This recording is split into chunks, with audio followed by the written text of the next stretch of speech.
We start with cricket. In half hour's time, the Guyana Amazon Warriors and the Red Steel team of Trinidad will be locked in battle at the Queen's Park Oval for the second clash in the Lima Call Caribbean Premier League 2020 match. The last time the two met in this tournament was at the Providence Stadium before a sold-out crowd. Guyana triumphed then by 19 runs and will be looking to repeat a similar feat. And President of the Fédération Internationale Automobile, Jean Todt, has commended the Guyana Motor Racing and Sports Club, the GMRSC, on their facility in Albert Street, saying that it is a nice track for go-karting and that the club is on the right track to development. Like here, you can see in the club very nice facility for karting. We are going to go to the Dakota circuit later, where some endurance racing is hosted, some drag racing is hosted, and you know very well that in Guyana, motorsport is among the most popular sport.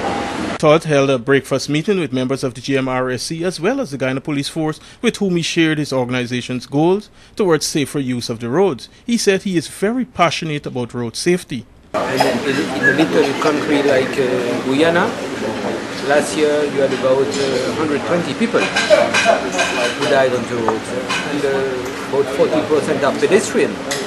So there are victims of people who don't drive properly. Todd, who himself was a driver decades ago, is on a 24-hour visit to Guyana. After arriving in Guyana last evening, he had dinner at the Carroll Lodge, where he met the Minister of Sport, Dr. Frank Anthony, and other members of the motor racing fraternity. His visit here was coordinated by the Red Entertainment Group. And to cycling, Guyana split the points in the cycling time trials for the Inter-Guyana Games here.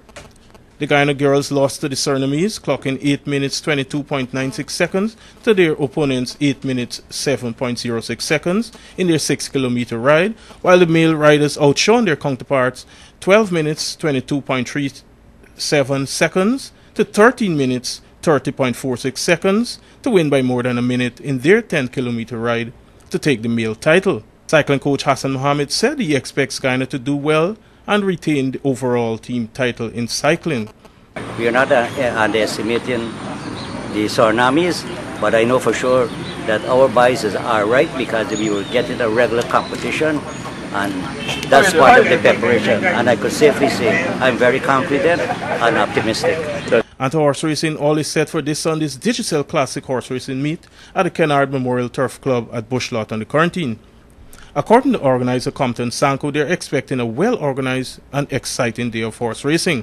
It's the same. I do know for a fact that when I was last there, when I saw the track a few days ago, it was in very good condition, excellent shape, and we're just waiting for the big day that Sunday coming. 8 races are carded for the day, with the feature event being the B class over a mile. Top prize for that event is a staggering $2.5 million.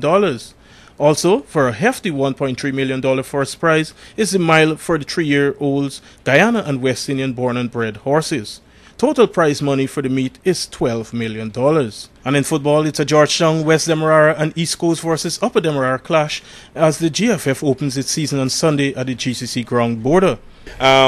The president of the East Coast Football Association said to me that while Sharman Solomon and Linderners would have told themselves that they're the worst tsunami East Coast is going to experience, they're going to be the highest seawall at Linden is going to face.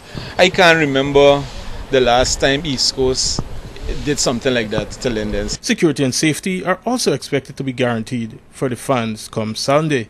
And Slingers football, male and female countrywide tournament starts tomorrow over on the West Demerara. 16 male and 6 female teams will be battling for supremacy in their different divisions.